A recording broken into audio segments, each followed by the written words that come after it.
Hello, everybody, and welcome back to another episode of Watching the Boxes Fantasy Basketball Podcast, presented by #basketball.com. I'm your host, Mike Catron, and joining me, as always, is my co-host, Tyler Watts. What's going on, Tyler? Not a lot, Mike. Not a lot at all. How have you been? I've been pretty good. It was a nice long weekend. It was my birthday on Monday, so I enjoyed a lot of drinks last weekend to celebrate my birthday. You're going to be an old man, Mike, I must say. I am getting pretty old. After having those drinks, I regretted it, which is something new at this for me at this stage. That is when you know you're getting old, is when you have a night out, and then it's just like, oh, I shouldn't have done that. Yeah, and then trying to go the next day that's just good tool for that. Just put you out for the weekend. That was it. Your Friday night ended the weekend. Yeah, I can't say that anyone at work has been pleased to work with me up until maybe later in the week when I've finally got unhungover. Those hangovers last for a couple days. Once all you kids out there, drink them while you can, because those hangovers start lasting longer and longer. Oh man, I'm not looking forward to it, Mike. You're bumming me out already. Yeah, good luck. It'll happen soon, real soon. Sneaks up on you. It also could be just like my liver is saying that you've had enough. A decade was too long. A decade of drinking is far too long. You've ruined me now. Yeah. I'm banking on the fact that by the time I really need another body part or a vital organ, they'll be able to grow those things in a lab like over the weekend and just sew you up. Here you go. You're good. It'll be like getting your car fixed. Yeah, I'm not worried about it at all. You just, you'd probably be a fucking app for that, just like boop, boop. Hook yourself up to your phone, and probably the phone's already inside of you somehow. And it's like, you need a new liver. Please stop by the medical facility at 3 p.m. on Saturday. It's like, okay. I'll get on that. It's the third one this year. Well, I'm looking forward to the future. The new ones they grow just aren't as good, man. They never are. They just don't last as long. But they're getting better every year. Thank God for science. Oh man, there's so many ways I could take this. I just don't think we should talk about any of them. Yeah, let's not take it anywhere, and let's get right back into what we've been doing over the last few weeks. Doing some of the team previews going around the NBA, and we started with some of the teams that really didn't have too much turnover. So we started with the Golden State Warriors because they basically had no turnover, and we've gone through about 11 teams now, including Boston and Cleveland. So I know the trade was finalized today with a extra second round pick thrown in by the Celtics. So that trade is official. So we don't have to go back and delete the last podcast we did about Cleveland and Boston. So that's a positive thing.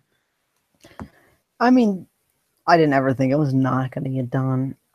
They told him his hip was messed up. I mean, they even said that when they announced the trade, right? That like part of the reason we gave them so much is we knew Isaiah's hip was messed up. The hip is questionable. Are you so actually public service announcement on #basketball.com, the fantastic Mark Roberts has released his NBA projections. So if you are looking for rankings for head-to-head and roto, or just looking at for projections for next year, Mark Roberts, one of the originators of doing the fantasy basketball podcast, pretty much gave both of us a start in the fantasy basketball podcasting world. Has released those on. So go check on #basketball.com. Go look for those rankings right now. And they are absolutely fantastic. So you should check them out. Yeah, I really trust his rankings a lot. I used them last year, a couple of years ago. The last time he released them anyway, for most of my drafts, and I'm very pleased with them. I think there's some discrepancies, and we are hoping. I think it's pretty positive. I'm not going to make an official announcement, but the Mark Roberts will be on this show to take a licking on all the things we disagree with on his rankings. He's probably going to take us to school. But yeah, I know he's going to show us up pretty badly because he's a professional. we'll be like that kid at the rec center trying to guard Ben Simmons. Did you see that? No, I didn't. Was that all over Twitter? Yeah, Ben Simmons like just played some like random rec league game and was just trashing old men and young fools. That's great. I've always wanted to, like, there's something about, and I it was on one of those old, probably like late night. It wasn't Letterman. It was probably Conan or something, where Chris Bosh played one-on-one against like the staff. Like, so each staff member had to like wait in line to play one-on-one to Bosh, and he was just like swatting people left and right. And it was like, I think it would be pretty cool, really, for any sport to see what that a professional athlete, especially like a high-end professional athlete, can do against regular people. Whether that's like, a professional golfer golfing on your local golf course, or seeing someone like Neymar or Messi actually dribble the ball like in front of you, like just make you look like a fool. Any of those things I would love to see in person. Well, and we talk about this sometimes, it's all relative. I mean, like, though we say, oh, this guy's a crap basketball player, right? And he plays in the NBA. Like, if you saw him in front of your own eyes against the average person, he would be the greatest basketball player you've ever seen. Oh, yeah. There was that whole take on Scalabrine challenge after Scalabrine retired. And Brian Scalabrine is probably the best basketball player anyone has ever seen outside of like 500 people alive. I'm like, playing one-on-one, playing in the exact same arena. Oh yeah. So don't challenge former professionals. Don't try to join the big three. Don't do any of those things if you are a broke ass rec league player. That's factually correct. Oh, so we're talking about the rankings, and if you don't follow at Hash Basketball, you should already be doing that. If you don't follow Mark Roberts at Mark, that's with a C, MARC F Roberts. You should take some lessons from Mark Roberts' handle, Tyler. Your 4 4s looks like crap compared to Mark's just his name Twitter handle. His middle name doesn't start with F. I guarantee it. No, right now. Mark fucking Roberts is what that stands for. What I wanted to get at is that, do you think, knowing a little bit more that, Isaiah's injury is looming out there, might start the season, might not start the season. Are you lowering him on your scale from the last time we talked about him? No, but I mean, I think the injury was part of it for me, in the sense that I said last time that I was a little bit lower on him. I mean, I know he didn't finish the season. He didn't have surgery, which that's always kind of a worry to me, right? If you have the surgery, a lot of times you come back healthy, especially with the medical care a lot of these guys can get and afford.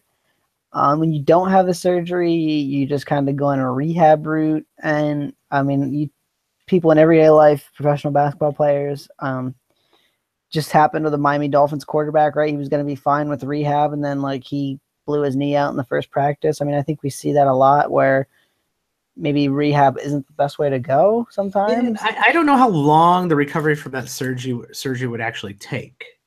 I didn't think it would take the entire season. So it's not like if he did the surgery, he wouldn't have played for his contract this year, So it makes more sense I think, to take the surgery, come back, a little bit into the season and recover and play very well, versus having that question mark looming over you, and heaven forbid something happens to IT this year. So if the question is, if we're drafting today, where am I taking him? I mean, what do you think? He probably slips into my third round in a 12-team league at this point. And I think the mobility might only be down instead of up, unless we're actually seeing him out there playing in the preseason and looking like the old IT. Yeah, and I think a lot of the rankings end up moving around once we start seeing these teams, how they're actually good at put their starting five out there and how people are actually playing. I lowered IT actually had IT falling into the beginning of the third round without thinking about that the injury could actually impact how many games he plays this year. So I might consider moving him down into the middle of the third round. Would you rather have Eric Bledsoe than IT right now? I think that's where he's fallen to. It's kind of that coin flip area. I mean, Bledsoe's not the healthiest guy in the world. I would probably stick with IT at this moment, but all rights reserved if IT's looking not healthy toward the beginning of the season to switch that up. I think that's fair. So yeah, feel free to chime in on what you think about IT's rankings. We are going to go after Mark pretty soon on these rankings, so feel free to, at him, tweet at him about his rankings. I'm sure he'll really enjoy that. And I think we should just get right into the next team on our list for previews for this year. What do you think? Let's talk about a tire fire of all tire fires. Oh, you know what? It's weird because we started talking about tire fires like 2 episodes ago when we had only gotten through like 6 or 7 teams. The rest of the teams for like the other half of the other 2/3 of the league are like well into tire fire land. They're all pretty trash. Yeah, I mean, there's a couple. Especially the back end of some of these rotations, man. Like I'm pulling my hair out going, how many minutes to give this bum? How many minutes to give this bum? How many minutes to give this bum? Yeah, and like how long are they going to give, Well, let's just get right into it. We are talking about the Orlando Magic, a team that some casual fans probably forget exists due to the fact that they're never on national TV. They don't deserve to be on national TV. And they've had a big fat question mark on what the hell they're actually doing. Just like what players are they bringing in? Why are they trying to make Aaron Gordon a 3 when he's obviously way better at the 4? They had Serge. They traded for Serge Ibaka and then traded him away in this exact same season. Stuff like that. Like, what's going on over there? I have no idea. We made fun of Scott Skiles a few years ago when he was coach about not playing his best player, Victor Oladipo, and being a general retard. That was the beginning of just this hate relationship with the Orlando Magic, and it didn't end. They got rid of Skiles, and Vogel might have been worse. He was just as bad, if not worse. How was Vogel worse? We thought Vogel was shaping up that place, and he certainly didn't. He refused to play Aaron Gordon and Vucevic, who are his 2 best players now. So yeah, what they brought in the whole Biyombo thing just never made any sense. They brought in Jonathan Simmons and Murray Speeds, who maybe played 25 minutes combined, right? I mean, like, are these guys going to get a ton of minutes? Like, I just don't really see it. They lost C.J. Watson and Jody Meeks. They drafted Jonathan Isaac. They didn't really do anything different from last year. So what's the most interesting thing on this team coming in the next season? Do they play Aaron Gordon? I mean, that's the most interesting thing to me. Do they play Aaron Gordon correctly? I think you're right. I think that's the most intriguing fantasy plot line for this team because some people might say, is Elfrid Payton finally going to figure out how to be a point guard in this league and take the next step? But to me, Aaron Gordon is the most intriguing player on the squad. And the reason is during the final stretch of last year, Aaron Gordon looked kind of like a monster, and he's got that ability. He's got the 1-and-1 ability that we talk about a lot. He's a guy who can hit threes. He's athletic to snag a lot of rebounds. He can score. He's got great percentages. He's not turning the ball over. He's probably a bit more valuable in roto leagues than head-to-head leagues, but this guy has a fantasy repertoire. He could easily be a top 50, top 40 player if he's playing probably at the 4 and playing over 32 minutes a game this year. Yes, which I don't think is going to happen. So that the hot take is you don't think he's going to be worthwhile. I ran the rotation, Okay. And this team has literally junk at the 4. Okay. Um, Other guys who are going to play the 4 probably other than him are Jonathan Isaac, who okay, he is a 4, but then you got Biyombo and Spates. I mean, they're light on big men. So you got Vucevic, Biyombo, Spates, Isaac, Gordon. They're their only big men they got pretty much. So you think they're So light on big men, but you don't think he's going to play at the 4? no, because just like last year, they ran Vucevic and Biyombo together in a terrible lineup. They're going to run Spates with Vucevic and Biyombo out there and clog up minutes there. They're going to play Isaac some at the 4. I think Gordon's probably going to – he's going to go up from 28, but I still think Vogel is dumb enough to only give him 30 minutes a night. I don't know what they're wasting their time for, right? They have this really stellar athletic NBA talent in Aaron Gordon. Jonathan Isaac is someone who so if you're, keeper leagues or dynasty leagues, Jonathan Isaac's someone I would be targeting simply because he's got that same ability to get you stats across the board. He's going to be a fancy darling if he can, a couple years into the league when he's playing 30 plus minutes and maybe he's on a different team.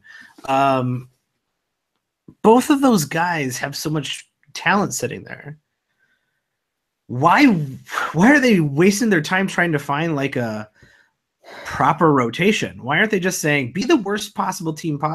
Like throw them out to the dogs, let them run each 33, 34 minutes out there, get a lot of experience playing against other teams. Why not go the Philly route and just be terrible?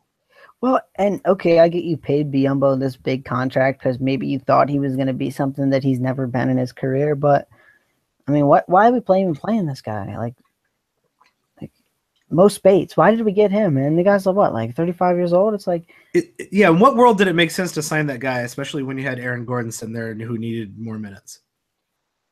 So I don't really know. I just don't think they're going to actually do it. I think that Gordon is going to be a guy who goes a little bit higher than I'm willing to pick him, which is not a thing that happens often for the Magic. But I think Gordon will get a lot of hype as a breakout player, especially as we get closer to draft season. And I just think Vogel only gives him 30 minutes a night because he's Frank Vogel and he does what he wants and he thinks he's smarter than you. Yeah, and I think if a lot of people remember, Aaron Gordon was a sexy pick in the last draft for last year, and that is because during the preseason he had a couple very impressive games, and people latched onto that. And I think you're right. The exact same thing's going to happen right before a lot of people's drafts, and you are not going to get a deal in the draft on Aaron Gordon. Yeah, I'm with you. The rest of this team, they do actually have a handful of standard league value guys, but they're all pretty flawed. Let's start at the top of that list with Nikolai Vujovic, one of the old sloppy white centers who, when he came into the league, everybody's like, man, that guy's going to be good. And then the league evolved around him into not needing his skills at all, which led to him losing minutes on the Orlando Magic team. A guy who was even in almost 29 minutes last year, still got double-digit rebounds, which is a double-digit rebounds is actually like kind of a rare stat now. Not a lot of guys are getting into the double digits anymore. And I'll throw this out there. This is going to be a guy I'll probably own some because he has gotten himself undervalued in fantasy by this was the one thing Scott Skiles did. I can hate on that guy all I want, but he did one thing. He figured out how to get Vucevic a block a game. And now, even though the guy plays 29 minutes, he's got a steal, he's got a block, he's got those big rebounds that nobody gets. He can shoot a 3, not very much, but he got 0.3 last year, so not bad. And I guarantee you he falls into like the 70-80 range, and he's probably a top 50 player. Yeah, if those minutes stay where they were, right around 30, he's a top 50 player. And like you're saying, who else is going to get those minutes? Who's going to play at the 5 for 30 minutes a game? It's Vujovic, and getting those double-digit rebounds. And actually, what you mentioned, getting almost 0.3 a game, 0.3 threes a game. That's hard to say. I think he can approach 1 3 a game this year. He shows he can hit that three. I don't know why he wouldn't be working on that three during the offseason. He's only 26 years old. So he's proved he can shoot that three. If he gets to like 1.2 threes a game, that he's more than a barely a top 50 player, because you get your 1-and-1. Now his percentages aren't great for a big man, so that's always annoying, especially the field goal is something you want. But being able to get the rest of those stats and like a 1-1-and-1 guy, he'll be a sneaky later round pick that will definitely bring back proper value on your pick. This Orlando team is probably home to two of these are my favorite guys. Every moron going into your draft is like, oh man, I got the perfect sleeper. You don't even know. I'm not even going to tell you. I'm not going to tell you before the draft. I'm not going to tell you my sleeper, and it's going to be Aaron Gordon and Elfrid Payton. Congratulations. You had the sleeper that ESPN wrote about 2-3 days before the draft as number one sleepers to look out for. And Elfrid Payton is 100% going to be on everybody's sleeper list. He's 23 years old. He had a very nice second half of the season last year, approaching 10 assists a game. So he ended up with 6.5 assists per game over the season last year. But during the second half, he was close to 8. He can get you a steal a game. He gets you half a block, which for a point guard is pretty nuts. But you know what else, which is not that nuts, is the half a 3 a game. That's something I do not want to see from my point guard. And his free throw percentage is worse than Vujovic's. But he does end up getting very high rebound count for a guard. So what do you like about Elfrid Payton? Do you see him kind of figuring out this year, or is this going to be another one of those, another bust? It's going to be the Frank Vogel effect. I think he's still only going to get the 29 minutes. I mean, they only really have DJ Augustine and Shelvin Mack to play behind him, which, I mean, neither are great point guard options, but I still think they'll find a way to only give Elfrid Payton 29 minutes. How is that possible? And how is that even possible that a team with absolute trash on their bench is considering playing their only young talent like 28 minutes a game? Because Frank Vogel just wants to like play the I'm smarter than you card. I seriously think this is it. He wants to go, oh, you guys think I'm going to play by guys 32 minutes a night. Well, I think everybody should only play 30 minutes a night. Like, okay, Frank, man, whatever works. That makes sense if you're destroying teams like the Golden State Warriors or the San Antonio Spurs.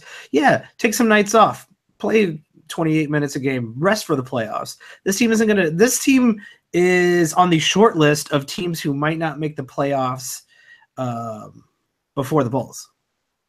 The Bulls might make the playoffs before the Orlando Magic. Okay, well, I'll throw this question out there because I think the answer is very slim. How many players on this team are starters on a playoff caliber team? Ooh, starters or on a get 25 minutes caliber team. Can play 25 minutes a night on a playoff caliber team.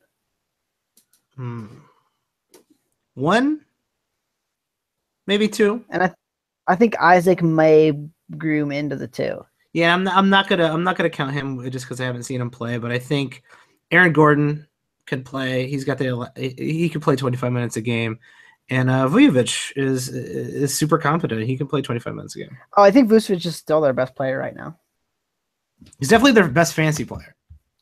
I think he's their best real life player, to be honest with you. He's not a great defender, but has Aaron Gordon really shown you anything that he's a spectacular defender? Sure, he gets some stats, but I mean, now granted, they've tried playing him out of position a lot last season, and that made him look worse than he was, but he hasn't really shown me that he's any lockdown stud defender. Yeah, I think that's fair. Elfrid Payton is definitely going to be standard league relevant. I would probably rank them Vujovic, Gordon, Payton in that order. Is Payton a top 50 player? That's a tough question. I think his ceiling is top 50, and I don't think he hits his ceiling. So let's just say no. I'm with you, and I think that he's probably going to be drafted as a top 50 player. So I'm not super interested. Yeah, someone's gonna reach 100%. Someone's going to reach for him at a ceiling. 100% chance. Let me go back and see if I put Peyton in my top 50 to make sure I'm not just lying to everyone. I might got a little hyped on him and then decided to. You were reading those ESPN articles, man. Yeah, I was doing some math and maybe thinking he can do it. No, I don't think I have him in my top 50, so not a liar. Nice try, everybody. The rest of this squad, I mean, we've reviewed a few teams that legitimately had no one we could recommend. So at least this squad has 3 people we recommend getting in who are top 100 players. The Miami Heat we weren't even sure outside of Whiteside, like what and Dragic is like how is the rest of this team going to look? They got 2 other guys here on the fringe of the top 100 too. I would say Evan Fournier and Terrence Ross. I mean, do you think either one of them take a significant leap or drop from what they did last year? Here's what I'll say. I think Evan Fournier is what he is. He played 33 minutes a game last year. He's not going to get any more than that. He offers you no blocks, which I don't like to see, and he only offers you 1 steal, which isn't great, but his 17 points are pretty nice, especially at the point in the draft where you can usually select him. I think he could be a top 100 player, but we're talking 90 to 100, probably maybe pushes up into the 80s if he can shoot a few more threes and just get lucky with some bounces on some steals and some blocks. Yeah, he is 24, so he does have the capability of possibly improving, but I think you're right that we've seen his peak. We've at least seen his ceiling, and that ceiling isn't approaching the top 50. I'm with you there, yeah. And then Terrence Ross, I mean, he was the 97th player in total value last year in 78 games at playing 25 minutes a night. I think he could easily get 25 minutes a night on this team. So, I mean, I don't think the ceiling is super high, but I think his ceiling is probably about where Evan Fournier is. And he's a bit of a one-trick pony. He shoots some threes. He'll score every once in a while. I will give him this. I am surprised he's able to get the occasional block here and there. So that's a little impressive. He can get a half a block a game in if he's approaching 25, 30 minutes.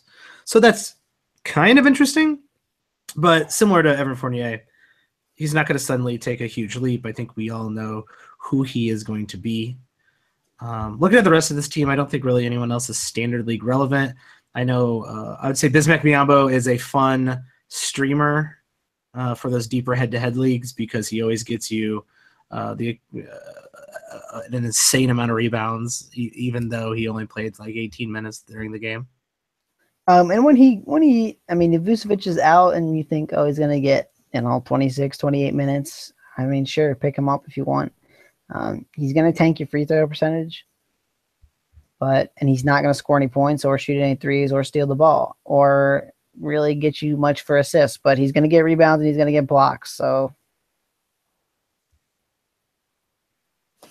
yeah. And it's really disappointing because, 2 seasons ago, he was a real fine on the waiver and just blew up when he was on Toronto and got paid and then disappeared. So that's too bad. I think he's fully disappeared. For Dynasty Keeper Leagues, we've already mentioned Jonathan Isaac. I think he's definitely the best prospect on this team that isn't going to be in a standard league draft. So I'd rather go with Aaron Gordon if I had to choose between the two. Are we all done with Mario Hezonja? Is it time to move on here, everybody? How many wins have the Magic had in the last 3 years? Ones that I've seen actually like on TV or registered, none. I've seen 0 Magic games in the last 3 years. And Mario Hezonja has still not gotten a lick of minutes. So he's weird in the sense that he seems like he should be a really good athlete. Like when you actually see him take the court, he's like super athletic, but he kind of doesn't have a position, or Frank Vogel and Scott Skiles haven't figured out what position he should actually play.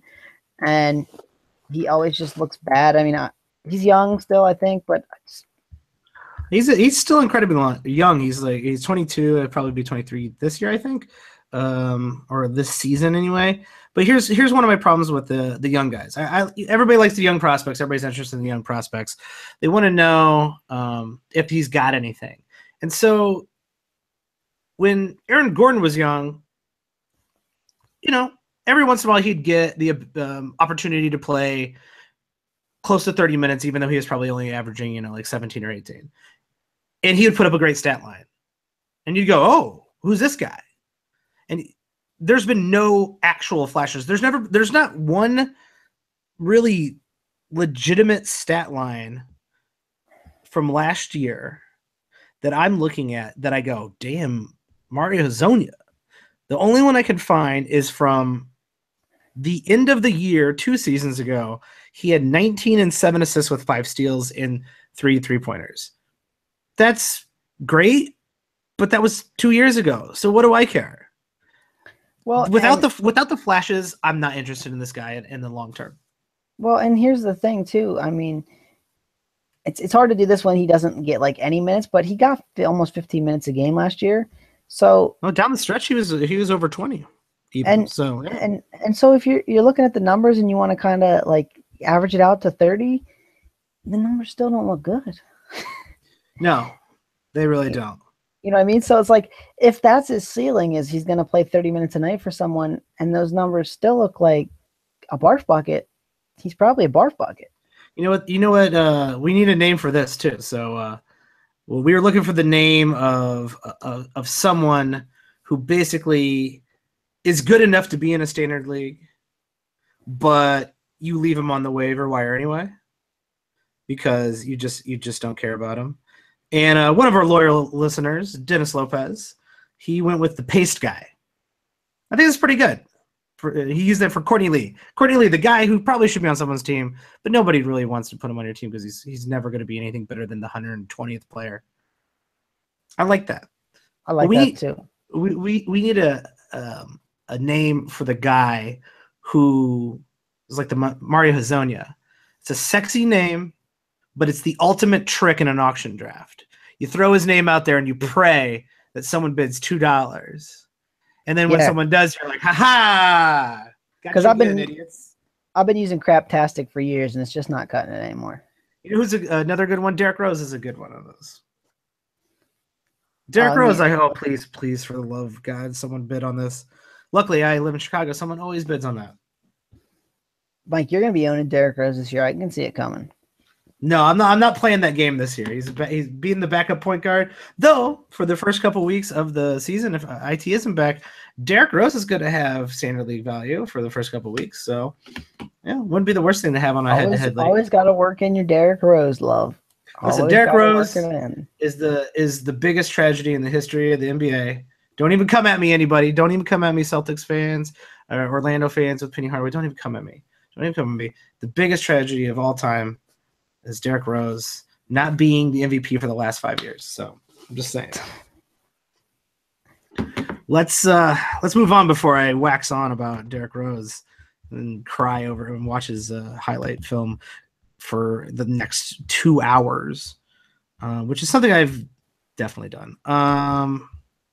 Who's next? Oh God. Did you think it could get worse than Orlando? I know it gets worse than Orlando, sadly. It definitely gets worse than Orlando. The Brooklyn Nets. This is, they're better than they were, and they're still an abomination. I will give I will give them this, though. For the first time, I'm a little bit interested in the potential of someone on this team. And so if you all were paying attention during the offseason, Brook Lopez was traded to the Lakers, and they ended up getting Timofey Mozgov's terrible contract. But they also got D'Angelo Russell. And allowing D'Angelo Russell to run for, probably 34 minutes plus a game, a team by himself where he can shoot as much as he wants, becomes pretty interesting to me. To me, that is the most interesting thing going on the Brooklyn Nets. Oh yeah, I mean I think they have two actually guys who could get interesting, and Jeremy Lin and D'Angelo Russell. I'm just worried that D'Angelo Russell hype train gets out of control again, like it did for the Lakers. But Oh, I mean, it's definitely going to be out of control. It probably already is out of control. the good news is I think they're going to play him as a two guard, which is really his best position. I hope so, because that allows Jeremy Lin to be on the court with him to get 30 minutes a game. And when Jeremy Lin's playing 30 minutes a game, he's a very good fantasy asset. Yeah, and I mean he kept having that hamstring injury last year. Am I wrong about that? And just seemed like it kept coming back. So you kind of hope this isn't the end of Jeremy Lin. You kind of hope that that's gone. It seemed like it was reoccurring, right? So you would hope an entire off season he'd be able to move on from that. Yeah, and then hamstring injuries are one of those things where it usually goes one of two ways. Either you have an off season and you're good, or it just keeps cropping back up. So that's a little bit of a worry to me, but I think that he's going to go late enough in drafts where he's going to be worth the pick. Yeah, unless you're playing with some of the sneaky fantasy basketball type players who kind of are on that Lin scent. And I don't know if Lin scent should be a thing I ever say again, but if you're on that Lin, someone's gonna reach for Jeremy Lin because they're gonna be like, haha, sneaky pick. I got him at the right value. And you don't want to draft Jeremy Lin at the right value. You want to draft him past the 6th round or later, because he's going to be a very great value after the 6th round and later, I think. Yeah, I'm with you there. This team also ended up pulling in DeMarre Carroll and paying. Oh no, never mind. I always forget who paid and who traded.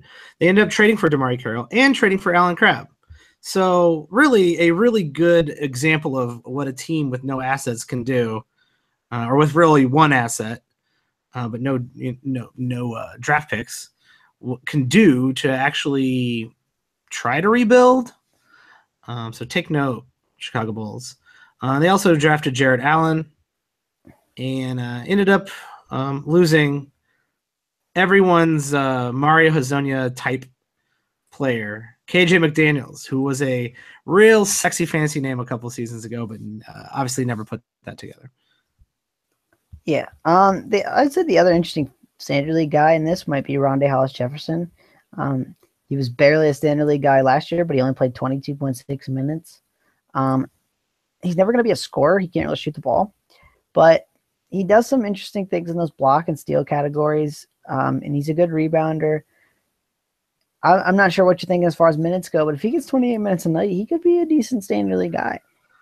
Yeah, I was kind of interested in his game when he was a rookie. You could see that his steals could approach elite levels, I think.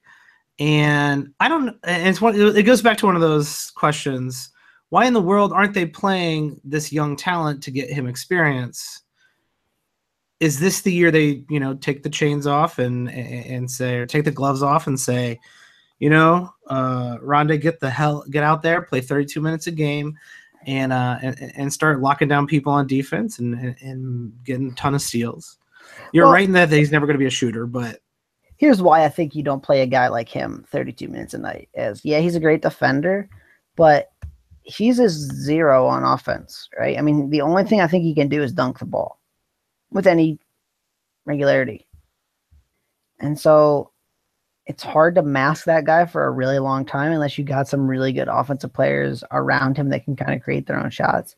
If the defense knows they don't have to guard one guy at all ever, that kind of really stagnates your offense. Yeah, it completely ruins what you're trying to do. And that actually, when you start thinking about it like that, and you look at the fact that he won't be able to spread the floor for D'Angelo Russell, you might want to start wondering, is he going to hinder Lin and D'Angelo Russell, who really like the driving lanes, who really need those driving lanes to succeed on offense? And maybe they put him in the second team, but I still think he should approach 30 minutes a night.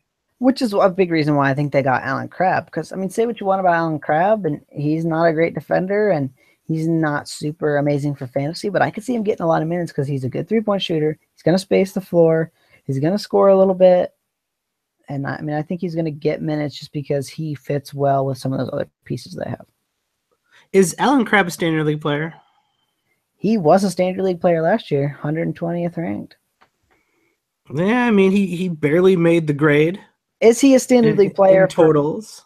For me, he's not a guy I want just because there's no blocks and no steals. And I've been against Alan Crabb and that big contract for a while now. I wrote about how he was not worth the contract on hashtag basketball, and some people railed me for that. And I stand by that. He was literally one of the top 30 paid players last season. He was one of the 30 highest paid players. He's never going to be a top 30 player in the league. So we overshot with the money. There's nothing wrong with that. I think he does all right in Brooklyn, but I'm not excited for him for fantasy, really. The percentages are nice. Is he kind of a Roto League special guy for you in the sense that his percentages are real good, so he's not going to hurt you there, and he can boost your points and threes, which it may be difficult to do later on in your draft? If I'm in a standard Roto League, he's still, for me, a very late round draft pick, probably 10th round or later. And it's simply because I think he can get you threes, but like you're saying, he doesn't get any of those other those counting stats. His assists are really bad, which, I mean, right there, you used to be able to get by on hitting over 2 threes a game, and I think he can average over 2 threes a game this season. But he doesn't score outside of really hitting those threes, which is not great.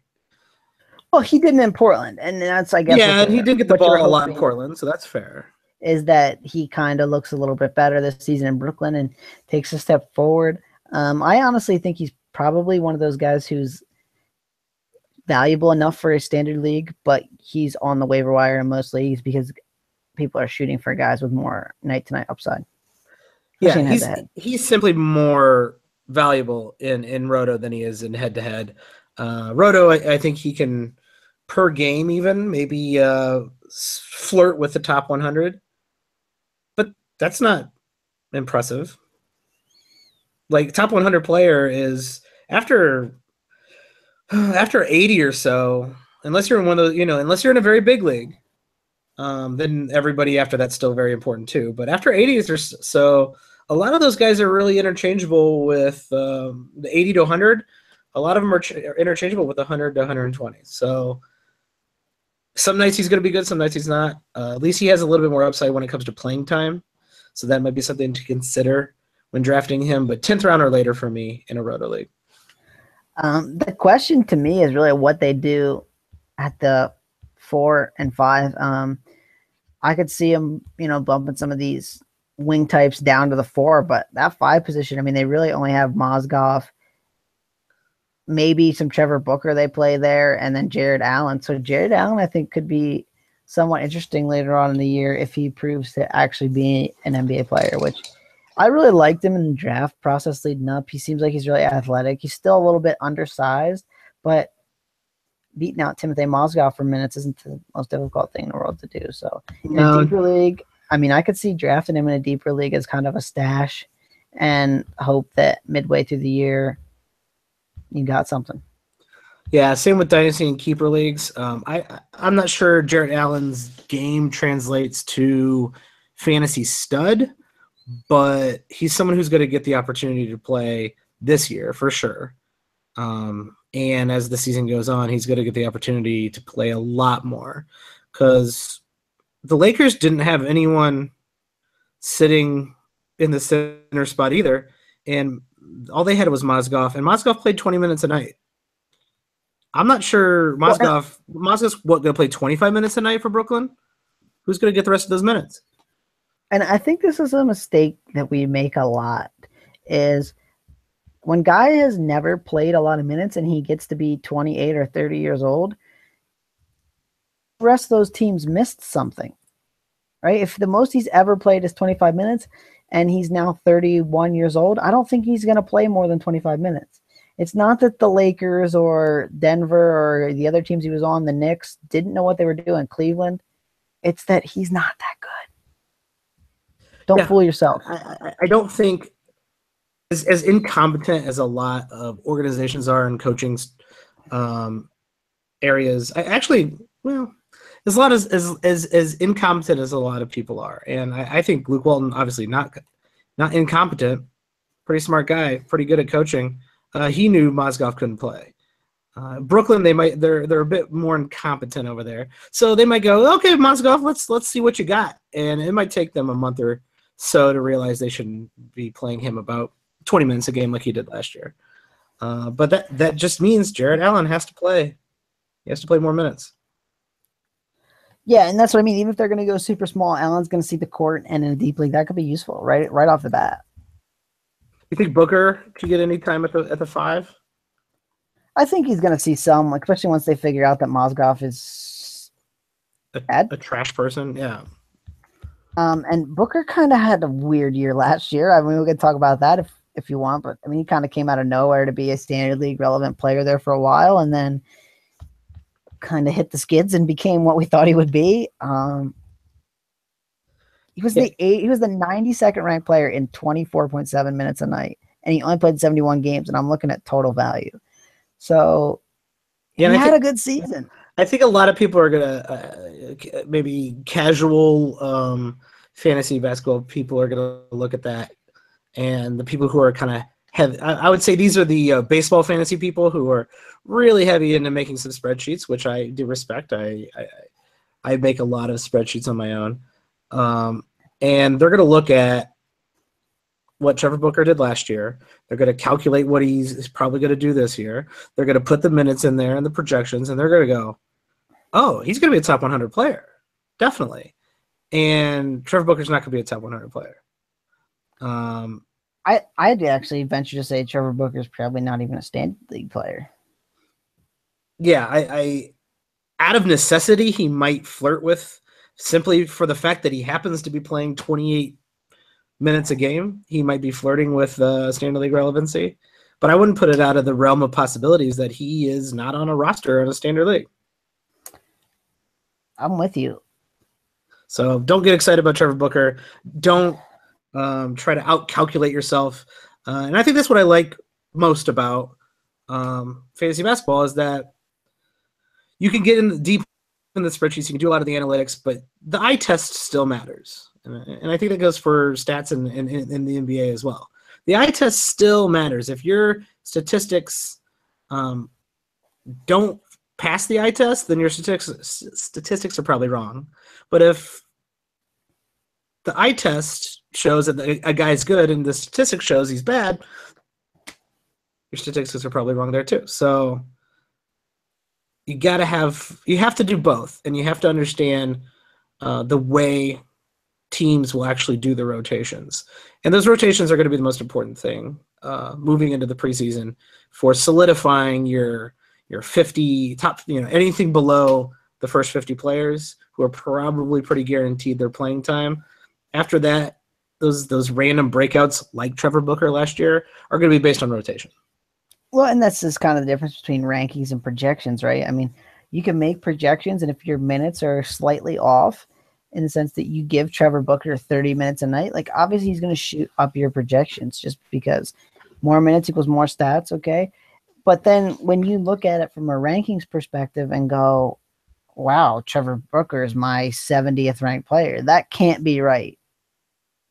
And then you can kind of either change your projection, or you can just artificially move him down and move some other guys ahead of him. I mean, I think that's where the two kind of blend together, whereas, as like you're saying, a lot of people, they just go on their projections. And when their projections are wrong, that's where they lose. And that's exactly, I want you to remember what you just said and repeat that verbatim to Mark Roberts when he comes on the show. Just tear down those projections that he put. Come on, you're the edit master here. Can't you just clip that and play it for him? I'll put it in there, and then I'll have him responding, "You are right, Tyler." I'll edit it. It'll be magical. Let's go to the next team. I think we've spent way too long in Brooklyn for any one podcast. Do you want to just cut it here? You've done an hour already. I think we can. I'm just saying, I don't care. It's going to be and if you're going to do two more teams, though, you might want to just cut it here and then make two teams its own thing. Yeah, let's do that. Because you know what I mean? Because you're going to be like an hour and... Yeah, and then we'll go another hour 20. Oh, yeah.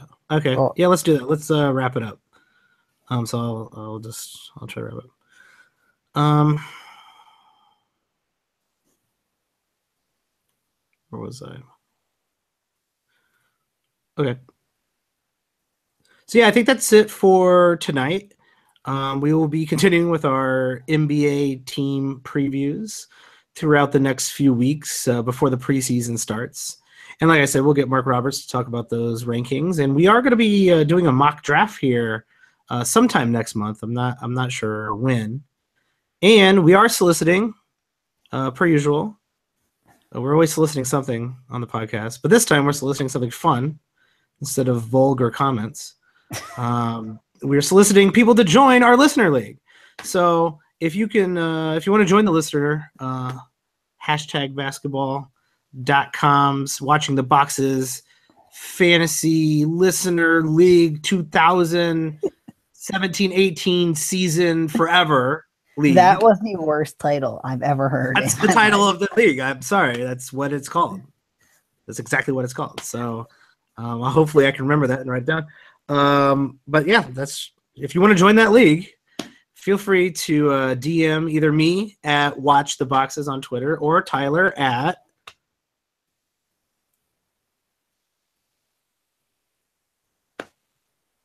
I guess say your Twitter name. What? Do your Twitter name. No, you're supposed to say it. You're the host here. Oh my god.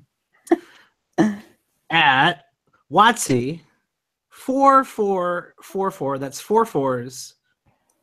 So if you've got to 3 4s, you still need another 4. There you go. See, you got it. Make sure it's as confusing as possible. Or you can DM the hashtag basketball Twitter account, which is at #basketball. Pretty easy to find. You can DM. And our man who runs the hashtag basketball.com has promised me that the winner of this league, which is going to be me, okay, so I'm excited about this, is going to get something awesome for winning this league. Yeah, there is a secret prize that will be revealed at some point in the near future for the winner of this league. And maybe or maybe not, we will ask you some questions about how you defeated us in this league as well on this podcast. So if you want to join, DM any of those accounts that you heard. And if you like what you're hearing on this podcast, feel free to rate us, review us. That really helps the podcast. It really helps people find us. Or tell a friend, tell a coworker, write it on a spray paint it on a wall in your city. Anything that would work to get the word out about our podcast. We appreciate you guys listening, and stay tuned for more NBA team previews. Thanks for joining us, everybody.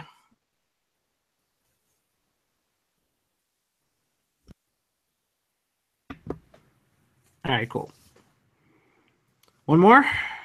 We might as well. Got it in you? What teams we got? I got to figure out what teams we even got here. My next two are Clippers and Utah. Oh, God. Two more tired. Two more rough teams. All right. I'll pause so I know where the hell this audio part is, and then I'll start up again.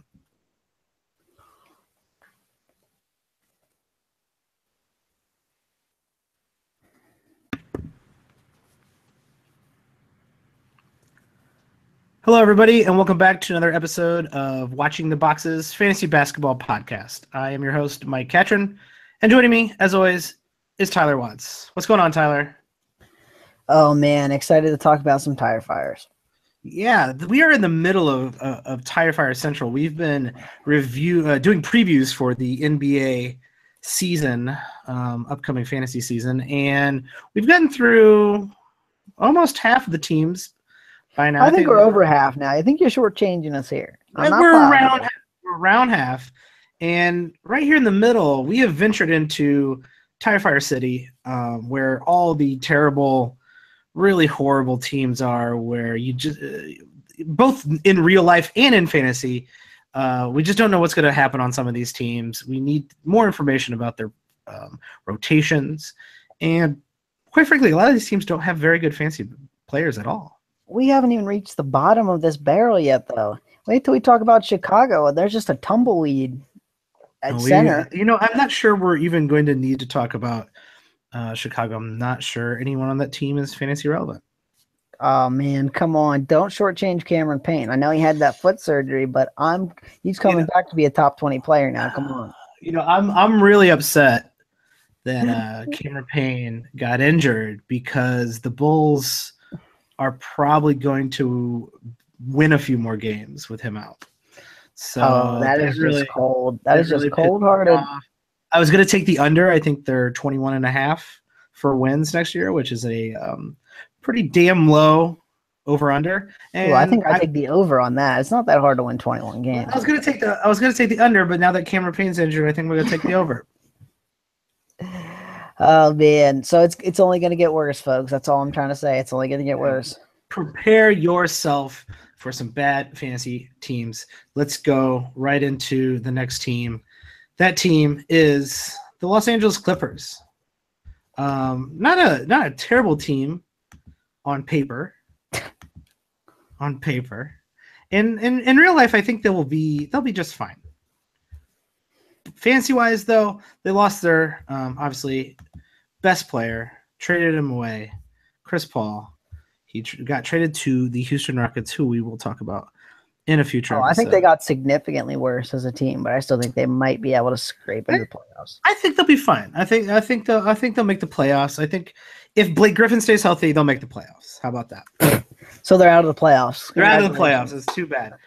They ended up getting Patrick Beverley, Sam Decker back in that trade, along with a bunch of other people that no one cares about. Oh, I guess Lou Williams. People care about Lou Williams.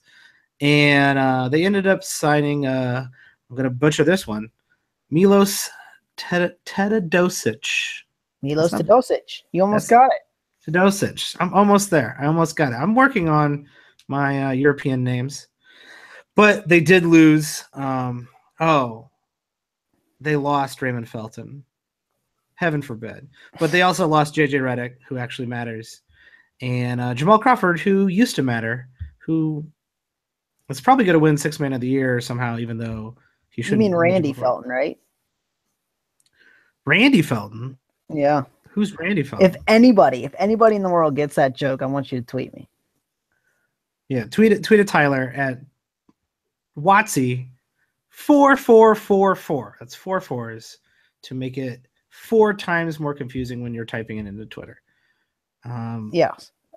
But we had the return of Blake Griffin. We had the return of DeAndre Jordan. I want to talk. We have Samelo Daniello on this team.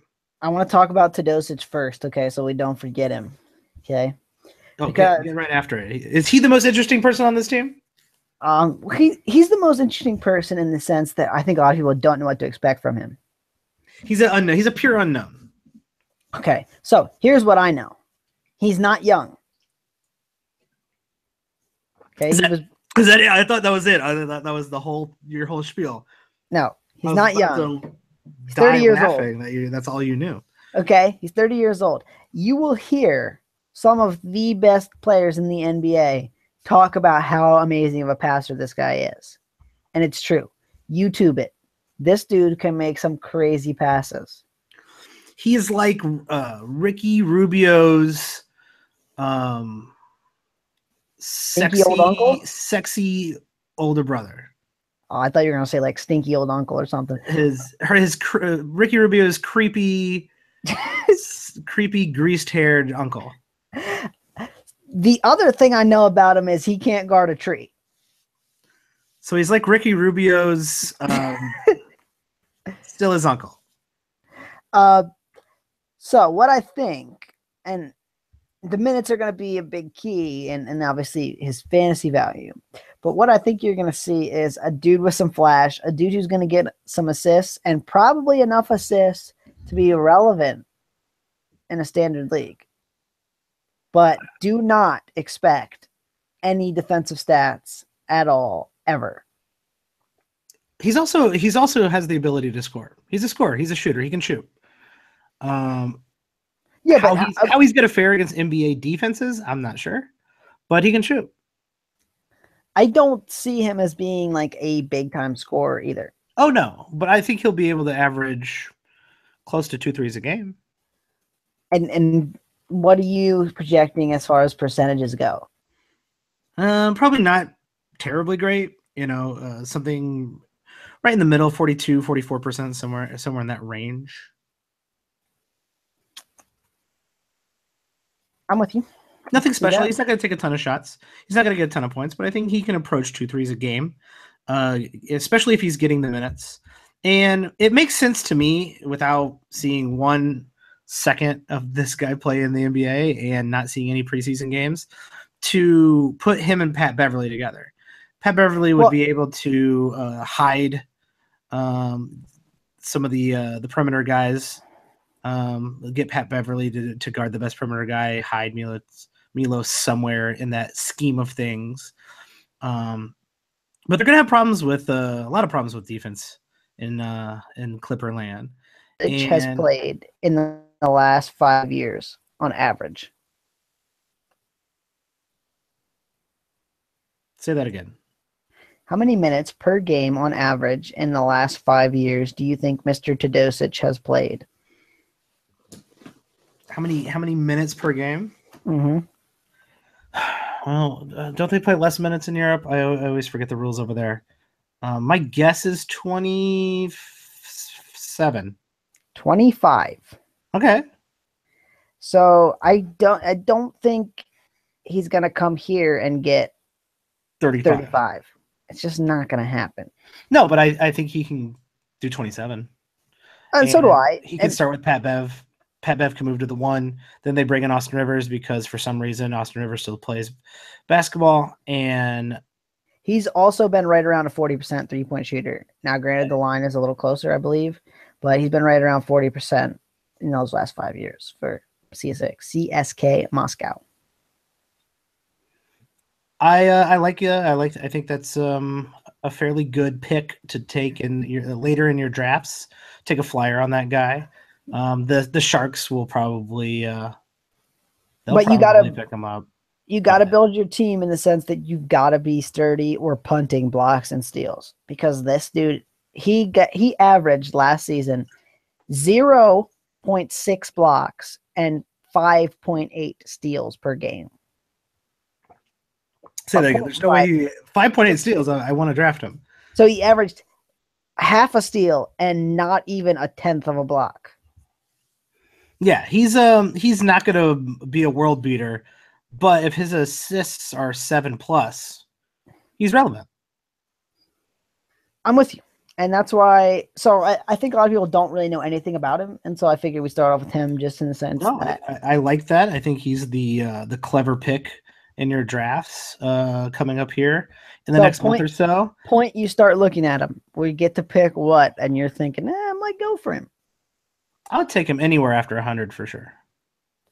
I'm with you. I might even push it a little tiny bit higher in that end of the 8th, 9th round. I might start looking at him. I'm not saying I'd pick him there. Depends on what's around, obviously. But I think I'd start giving him an eyeball, saying, I've been hitting a lot of mock drafts lately, and even in the 8th and 9th round, especially if you're drafting with a bunch of people who kind of just don't know what they're doing or casual fans. 8th or 9th round, you're safe. 10th round, you're probably safe. 11th, 12th round is probably when someone has done some reading and they're like, oh, yeah, remember this dude? He's got a name. He looks like Ricky Rubio's uncle. I'm going to pick him. And that's when someone will snag him from you. So 10th, 11th round, that's probably safe for Milos. The rest of this team, and to me, this is what I would have picked for the most interesting thing going on in this team. Are we going to see Point Blake Griffin? Get out of here with it. Just get it out of here. Are we going to see Point Blake Griffin? We're going to see Blake Griffin get hurt again and be the same exact player he's been for the last 3 years, and everyone's going to want to pick him in the 2nd or 3rd round, and I'm going to be laughing at you all. Now, because of his name recognition, you're 100% right. People are going to reach for him. People are going to overdraft him, and people are going to get him legitimately at his ceiling. And as always, he gets injured, and he'll never beat that ceiling. But Point Blake Griffin, and at this point, it might have been 3 seasons ago, is something to behold. He was threatening triple doubles for at least a 3-week, a month span when Chris Paul was out and they were running the entire offense through Point Blake Griffin. Is there a world where half the game Milos is running the offense and the other half of the game Blake is running the offense? It's certainly possible because have you met Lou Williams? I've never seen Lou Williams meet a shot he didn't like. Is that that's what I'm saying, bro? That he's gonna get the ball and he's gonna be shooting it. So and that's if the rotation ends up looking like that. Here's the thing. I also think about this whole Point Blake Griffin thing is the more time we put the ball in Blake Griffin's hands and ask him to do something, the more chance he gets hurt, right? The more opportunities there are for him to stub his big toe and roll his ankle and bust his hamstring and punch someone in the face. And so I just don't really see them wanting to do that. They know that Blake Griffin is the key to them making the playoffs and having success. So you got to kind of walk that fine line. I'm going to tell you what, I'm not going to own Blake Griffin this year, probably at all. And my guess is you're not. And my guess is I'm going to own him in a few leagues. And hey, man, all the power to you. You think a Leopard's going to change his spots and be something he's not been in the last 5 years? Maybe. You know, I've been a sucker for Blake Griffin for many years, and I just don't know why I'll stop now. I can't quit you, Blake. Let's see. Other than Blake Griffin, who has the potential to be Point Blake Griffin and take a significant move up the rankings and be much more valuable in fantasy, who's the next best fantasy player on this team? Depends on your league. If you're in a head-to-head league, that would be DeAndre Jordan. He might even be the most valuable player in your league if you're in a head-to-head league. If you're doing it right. And obviously, we are going to get into head-to-head strategy, roto strategy, with some special guests coming up in the next month. But I'll give you a little sneak peek to that podcast. You should be putting at least 2 to 3 categories. And if you are, DeAndre Jordan's great for punting, free throws, right off the bat. I mean, he's one of the best at being terrible at free throws. But on the reverse side of that, he's one of the best at field goals, and he's one of the best at rebounding, and he's not too shabby at blocks either. In a roto league, he's still someone I think you can own, believe it or not, because of those rebounds, because of the field goal percentage. But he's just not someone you can ride or die with, because getting a 1 in a category, which you will if you get DeAndre Jordan, can really devastate you in especially in a very deep roto league. Well, and here's the one thing. Okay, now he is a bad free throw shooter. Him and Andre Drummond are the 2 worst in the league. And his 5.2 a game is not great, but it's also not 8 a game. So you got to hope that somebody else gets Andre Drummond, somebody else gets some of these other real bad free throw shooters, and you can kind of make up with it by getting some high volume free throw shooters in a roto league. I pretty much try to avoid DeAndre Jordan until like after pick 100 in any kind of roto league, and someone's usually willing to snag him before that. And good on them. Let them lose that field goal percentage. I'm trying to keep my field goal percentage somewhat strong. Yeah, it's pretty hard to make up for the damage that Drummond does.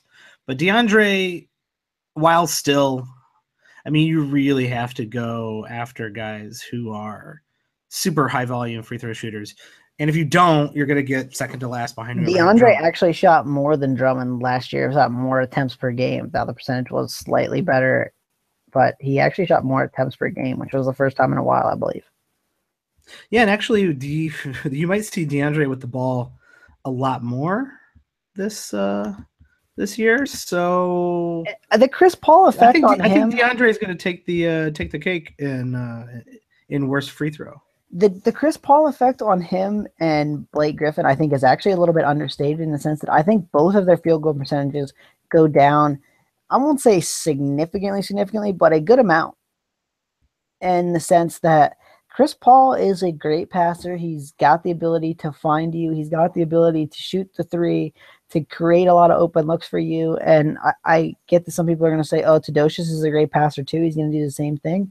But those guys have all played together for a few years, and they've kind of gotten used to each other. I think especially early on in the season, Theodosic isn't going to be up to speed. And let's face it, Theodosius is not going to be Chris Paul. It's just not going to happen. And so I think those two could see their field goal percentages go down. I think the loss of Chris Paul, who is a master at orchestrating an offense, even though he's one of the dirtiest players in the league, don't ever forget that, he's still made everyone on this team much, much better.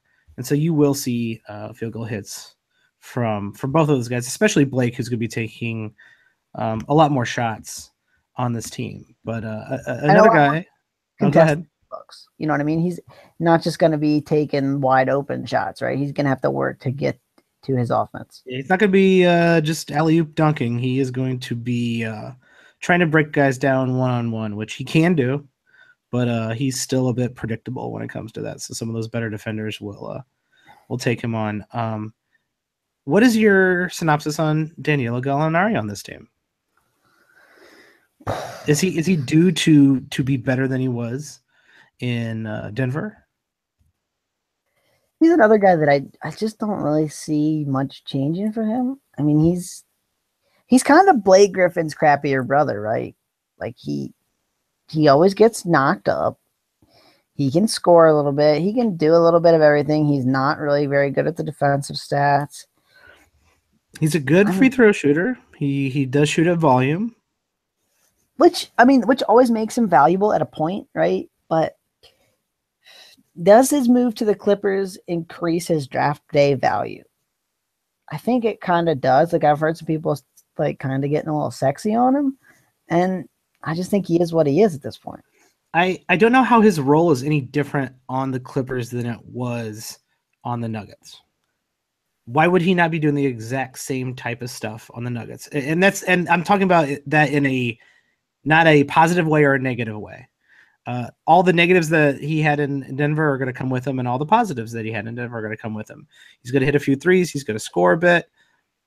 He's going to have that great free throw percentage, but his field goal percentage is going to be questionable, and he's going to be okay at the counting stats, and not great at blocks or steals. I'm with you. And he averaged 34 minutes a game last year. Is he averaging 34 minutes a game on this team? What wingmen do they have? The great nobody. I mean, he could get 35 minutes a game. I mean, they got nothing on that wing, which is crazy, unless they're going to play Austin Rivers as a small forward. They got Wes Johnson. They got Bryce Sam Johnson. Decker. They got okay. You enjoy drafting your Sam Decker. I'm just saying Sam Decker can play spot minutes in the NBA game. He's nothing to turn yourself about when it comes to. I always thought this guy was like a real good shooter in college, and then like he shot 55.9% from the free throw line last year, and I was very disappointed in Sammy Decker. Yeah, and he was he's been pretty trash, but the guy can play 15, 16 minutes a game, and that's what he'll probably do because someone has to freaking play that. So, like I said, Danilo Gallinari, probably the exact same thing he was last year. I just don't see why he would get significantly better or worse on the Clippers. Is there anyone else in this team that's standard league relevant? Did I miss someone? Unless you're counting Pat Bev or Lou Williams. Yeah, let's talk about them. What do you Pat Beverly? I think will be standard league relevant in the same, and I think this goes right. I'll use the same damn argument because why not? It works. How is this role any different than the role he played on Houston? It actually might be a little bit more usage, crazily enough. Yeah, and Pat Beverly per game in an 8-cat was the 64th ranked player last year. He's not going to score, obviously, but those steals are very, very sexy. He doesn't turn the ball over. And For a relatively short man, a really good rebounder too. Yeah, and 6 and 4 from the guard position. 6 rebounds and 4 assists. Now those assists you'd like to be a little bit higher, but you put him at the 2. And it's the points that hurt me the most. Getting barely being able to. He'll probably break 10 points a game this year, but those steals they add up. The worry for me is that the assists go down a little bit, and because they're not such a good floor spacing team. I mean, Blake Griffin is not a great 3-point shooter. DeAndre Jordan can't even shoot a mid-range jump shot. And maybe I need to watch a little bit more Pat Beverly, but is he capable of orchestrating the pick and roll and throwing alley-oops to either one of these guys? At least to DeAndre. Capable, yes. Will it happen? I mean, I don't know. You got to know what's coming on defense, right? I mean, you're not super afraid of Pat Beverly nailing a shot in your eye, so. Yeah, you're probably playing the pass because you don't care if Pat Bev shoots at all. Right, and so, I mean, a lot of what makes Chris Paul so dangerous in that is, right, we don't really want Chris Paul shooting the ball.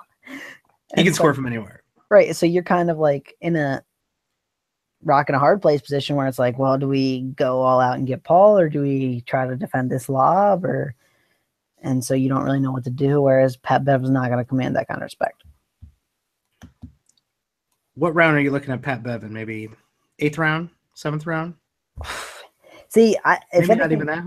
If anything, I think Pat Bev takes a little tumble because I think the assists maybe come down a little bit and the points maybe go up a little bit, but I think the assists are more valuable than the points in his case. They definitely are. So I'm probably not. I'm probably looking at him in the 8th. I'm probably not taking him till like the 9th or 10th. That's fair. He doesn't have a lot of upside, and I think that's the proper way to look at it. Lou Williams coming over. I think there's a little less. I don't know. There's probably the same amount of minutes for him on the Clippers than there were from Houston. Maybe a little less, but Lou Williams started out the year real hot last season and finished the year pretty poorly. Which Lou Williams are we getting this season? Somewhere in the middle, I would guess. I mean, it all averages out, right? Yeah, and he's going to do Lou Williams things. He's going to score the ball on a bad field goal percentage. He's going to shoot good free throws on decent attempts, I think. He's going to get you the good 3-point numbers that you want, like 2 a game probably. The steal's nice. There's no blocks.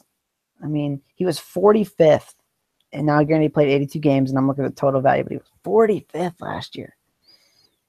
That ain't happening again. Is he standard league relevant? Probably so, just because it's hard to find 17 points, and especially late in that draft.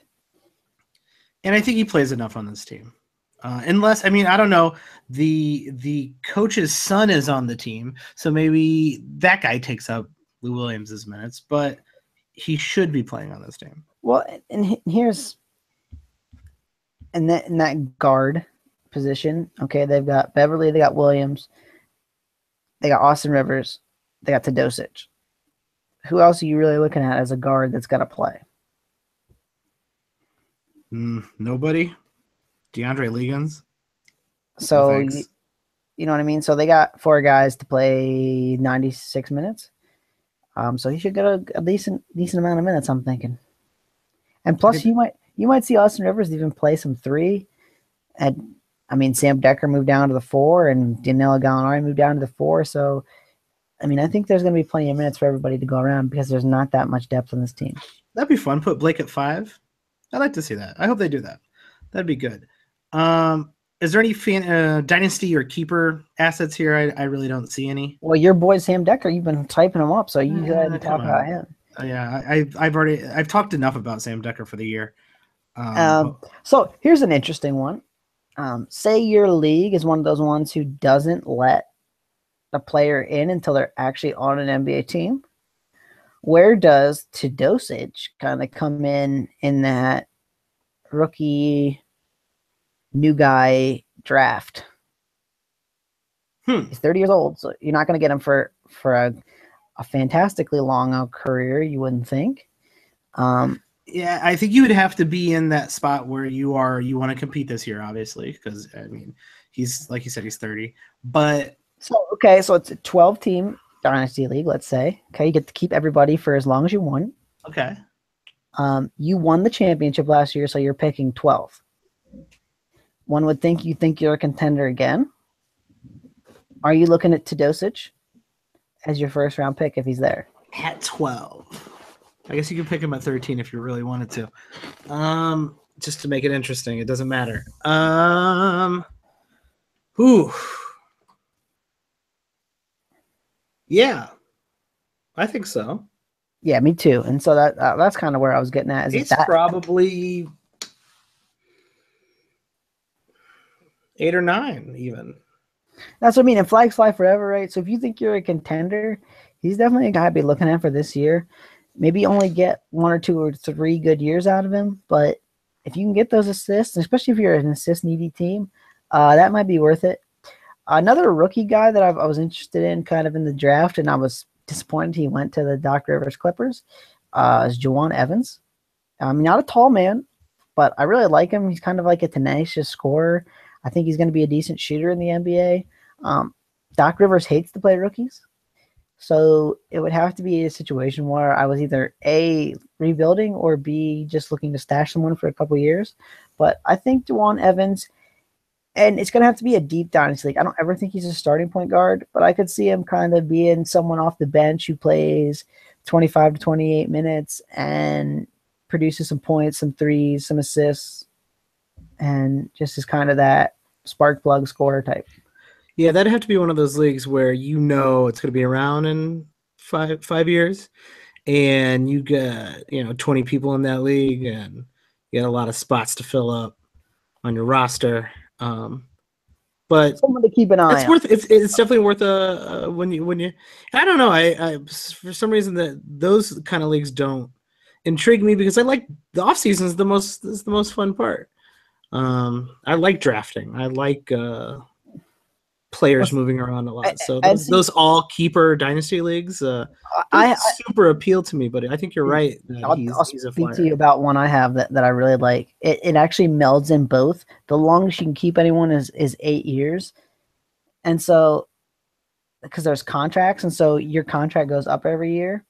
And what it does is like all the big name guys end up getting thrown back in the free agent pool every year because their contract goes up to an absorbent price. And so it kind of creates the best of both worlds is you can have some of these young guys that you can meld and hold and you think are going to become something. And then like a lot of the guys who get kept are like the mid-range players on decent contracts. And then it's just an all-out bidding war for like all the real good guys.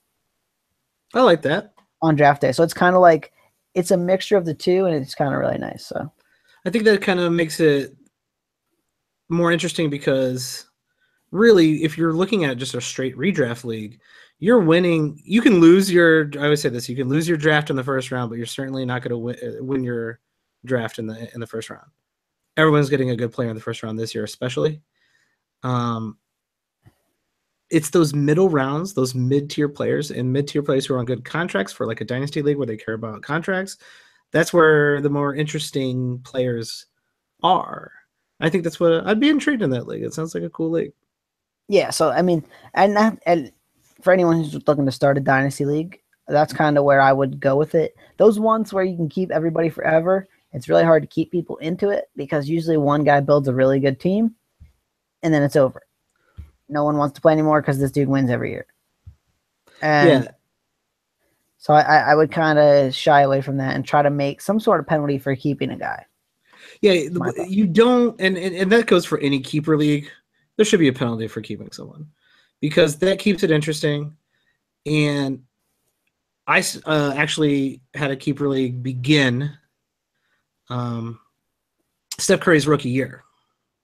I ended up picking up Steph Curry off the waiver wire. And quite frankly, if we didn't change the rules, I would have Steph Curry today on the most absurd contract. And I'd be just knocking out championships left and right. But instead, for the good of the league, because I enjoy playing with my friends more than that's not true. I like winning more than I like playing with my friends. They can all screw themselves. But for the fact that we wanted to keep this league actually going, we implemented a restricted free agency where we actually bid on players after a certain amount of years, and then you have the option to keep them. It's a blind bidding process. It's actually a lot of fun. You win, especially when you're drunk. Everybody blind bids on someone's best player, and then that team has the right to keep them at that price if they'd like. So it reintroduces these unfair keepers, so like Steph Curry, who is completely unfair at like $5, $6, $7. It reintroduces them back into it standardizes their price after you've reaped the benefits for at least a short amount of time. So that's another one of those best of both worlds kind of keeper style drafts. I think, we're going to have to do a whole podcast on Dynasty and Keeper, types of Dynasty and Keeper leagues we can make up. That'll be a good one. Don't get me started. I might have to make one up and actually play it out. Don't get me started. Well, that podcast, really selling our podcast short, that podcast will be way more interesting than the next team we're going to preview, the Utah Jazz. Now, don't hate on the Utah Jazz. No one cares about the Utah Jazz. I care about the Utah Jazz. Oh, here we go. They're Mark Roberts' favorite team. Don't hate on them. Oh, boy. Well, he's not here yet, so I can hate him at least for now. Utah Jazz, they ended up trading for Ricky Rubio. They picked up Thabo Sefolosha off of free agency, and they drafted Donovan Mitchell. And those I like how you make free agency seem like it's the supermarket, where you just were walking along with your cart. Oh, there's Thabo Sefolosha. I'll pick him up. I'd love to pick up Thabo Sefolosha. He's, former Chicago Bull. Which shelf do you think they put Thabo Sefolosha on? Because you know how they put like all the good stuff on the eye level shelf. Do you think they put him on that shelf, or do you think he's like on the top shelf, or maybe on the bottom shelf? I think he's on the top shelf because you only want people who can reach for him to get him. Oh, so you're precluding short people. Yeah, I'm a short person. I'm real short. So no discrimination here, but Thabo Sefolosha, he's a hidden gem on the top shelf. Man, I mean, I actually thought Pablo Sefolosha was a mid-shelf man myself, but if you say so, Mike. No. The big news here is losing Gordon Hayward and George Hill. Don't worry, everyone. They re-signed Joe Ingles. So. You're excited about Royce O'Neal and Ekpe Udoh joining this team. I'm not. Don't ever want to hear those names again. Let's go right into it. What's the most interesting thing on this team? The most interesting thing on this team, the most interesting fantasy thing is probably Ricky Rubio. Oh, okay. Because Ricky Rubio is always underrated, man. I guarantee I'll own Ricky Rubio again. And it's going to be even more underrated now that he went to the Jazz, because no one ever cares about a Jazz player.